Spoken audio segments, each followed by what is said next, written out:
When Benjamin Franklin exited the Constitutional Convention, he was asked by a woman, "Sir, what have you given us?" His immediate response was, "A republic, ma'am, if you can keep it." Yet most Americans today have been persuaded that our nation's governmental system is a democracy and not a republic. The difference between these two is essential in understanding Americanism and the American system. A constitutional republic, not a democracy. The ideal of a democracy is universal equality. The ideal of a constitutional republic is individual liberty. A democracy always degenerates into dictatorship, which promises government-guaranteed equality and security, but it delivers nothing but poverty and serfdom for the people it robs and rules. America was founded as a constitutional republic to safeguard the liberties of the people against the tyranny of democracy or of one-man dictatorship. In this century, great strides have been made toward the goal of subverting our republic into a democracy. The foremost tactic of the subverters is subversion of language. And it's a reminder that in this democracy, we, the people, recognize that this government belongs to us. That they are making a rapid transition back to democracy. I think what you're saying is an evolution. Democracies take a while to take root. I mean, look at our own country. How do you educate people about democracy? Democracy is about way more than majority rule. Democracy is about minority rights. But I'm also the president of the world's oldest constitutional democracy. Everybody stand up. Stand up. I want you all to recite the Pledge of Allegiance. I pledge allegiance to the flag of the United States of America and to the republic for which it stands. Stop! But I'm also the president of the world's oldest constitutional democracy. But I'm also the president of the world's oldest constitutional democracy. By calling America a democracy until people thoughtlessly accept and use the term, the totalitarians have obscured the real meaning of our principles of government. That is a summary of my report on a constitutional republic, not a democracy. The full report after a message from my sponsor. Before we discuss political systems, however, it's helpful to address the confusion that has been spread about the political spectrum. Many have been led to believe that the political spectrum places groups such as communists on the far left, fascists or dictators on the far right, and political moderates or centrists in the middle. However, a more accurate political spectrum will show government having zero power on the far right to having 100% power on the far left.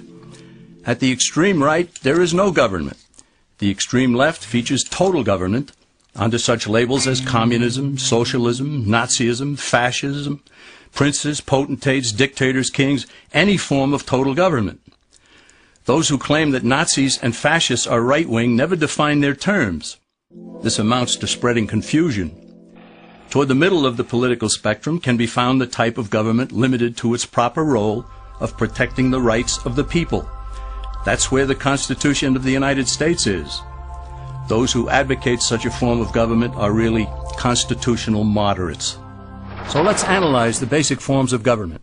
They are monarchy or dictatorship ruled by one, oligarchy ruled by a few, democracy ruled by a majority, republic ruled by law, and anarchy, which is ruled by no one. In discussing these five, we'll see that they can be narrowed down to even fewer. Looking first at monarchy or dictatorship, this form of government doesn't really exist in the practical sense. It's always a group that puts one of its members up front. A king has his council of nobles or earls, and every dictator has his bureaucrats or commissars, the men behind the scenes. This isn't ruled by one, even though one person may be the visible leader. It's ruled by a group. So let's eliminate monarchy, dictatorship, because it never truly exists. Oligarchy, which is ruled by a group, is the most common form of government in all history. And it is the most common form of government today. Most of the nations of the world are ruled by a powerful few, and therefore oligarchy remains. At the other end, we find anarchy, which means without government.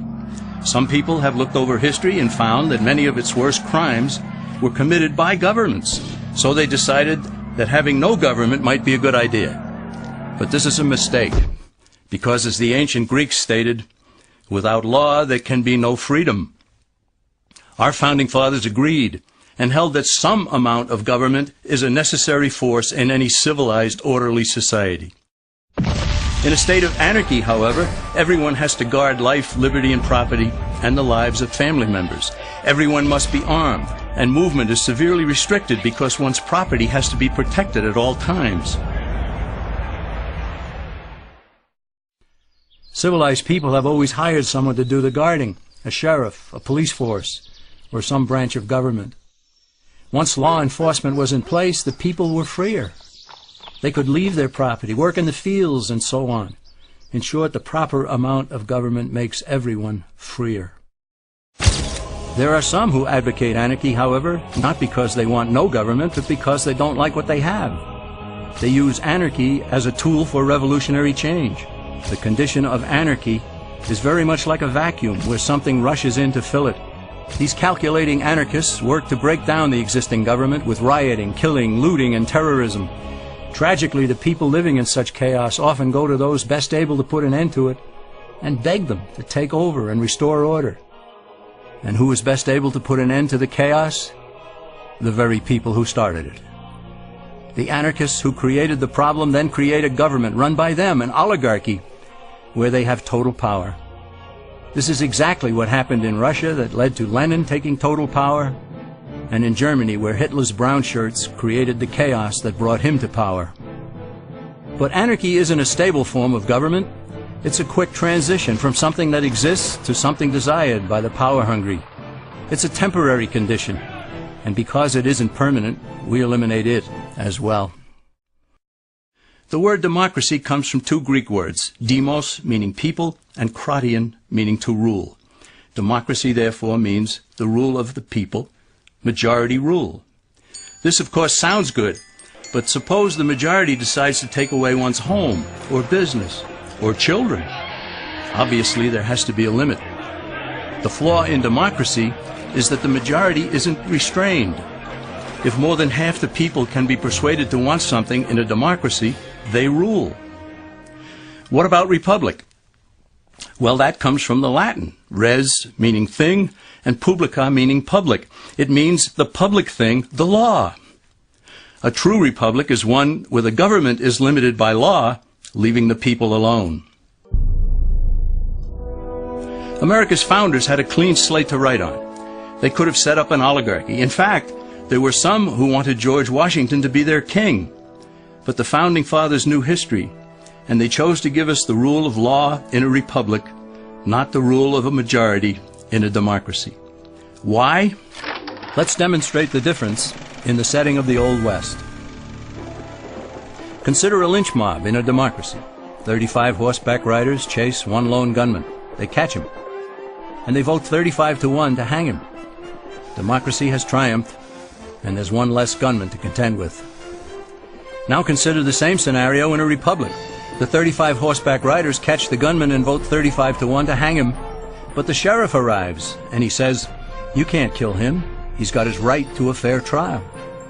So they take the gunman back to town. A jury of his peers is selected, and they hear the evidence and the defense, and they decide if he shall hang. Does the jury even decide by majority rule? No, it has to be unanimous or he goes free. The rights of the gunman aren't subject to majority rule but to the law. This is the essence of a republic. Many Americans would be surprised to learn that the word democracy does not appear in the Declaration of Independence or the U.S. Constitution, nor does it appear in any of the constitutions of the 50 states. The founders did everything they could to keep us from having a democracy. James Madison, rightly known as the father of the Constitution, wrote in essay number 10 of the Federalist Papers, "Democracies have ever been spectacles of turbulence and contention, have ever been found incompatible with personal security or the rights of property, and have in general been as short in their lives as they have been violent in their deaths." Alexander Hamilton agreed, and he stated, "We are a republican government. Real liberty is never found in despotism or in the extremes of democracy." Samuel Adams, a signer of the Declaration of Independence, stated, "Democracy never lasts long. It soon wastes, exhausts, and murders itself." The founders had good reason to look upon democracy with contempt, because they knew that the democracies in the early Greek city-states produced some of the wildest excesses of government imaginable. In every case, they ended up with mob rule, then anarchy, and finally tyranny under an oligarchy. During that period in Greece, there was a man named Solon, who urged creation of a fixed body of law not subject to majority whims. But where the Greeks never adopted Solon's wise counsel, the Romans did. Based on what they knew of Solon's laws, they created the 12 tables of the Roman law and, in effect, built a republic that limited government power and left the people alone. Since government was limited, the people were free to produce, with the understanding that they could keep the fruits of their labor. In time, Rome became wealthy and the envy of the world. In the midst of plenty, however, the Roman people forgot what freedom entailed. They forgot that the essence of freedom is the proper limitation of government. When government power grows, people freedom recedes. Once the Romans dropped their guard, power-seeking politicians began to exceed the powers granted them in the Roman Constitution. Some learned that they could elect politicians who would use government power to take property from some and give it to others. Agriculture subsidies were introduced, followed by housing and welfare programs. Inevitably, taxes rose and controls over the private sector were imposed. Soon, a number of Rome's producers could no longer make ends meet, and they went on the dole. Productivity declined, shortages developed, and mobs began roaming the streets, demanding bread and circuses from the government. Many were induced to trade freedom for security. Eventually, the whole system came crashing down. They went from a republic to a democracy, and ended up with an oligarchy under a progression of the Caesars.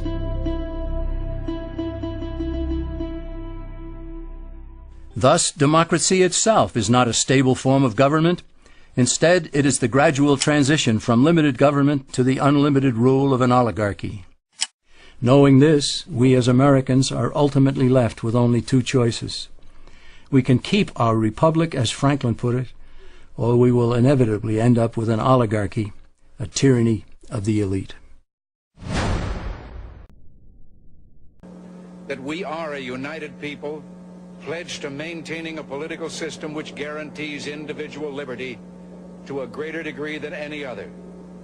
And I thank you and your people for all your help in maintaining the continuity which is the bulwark of our republic.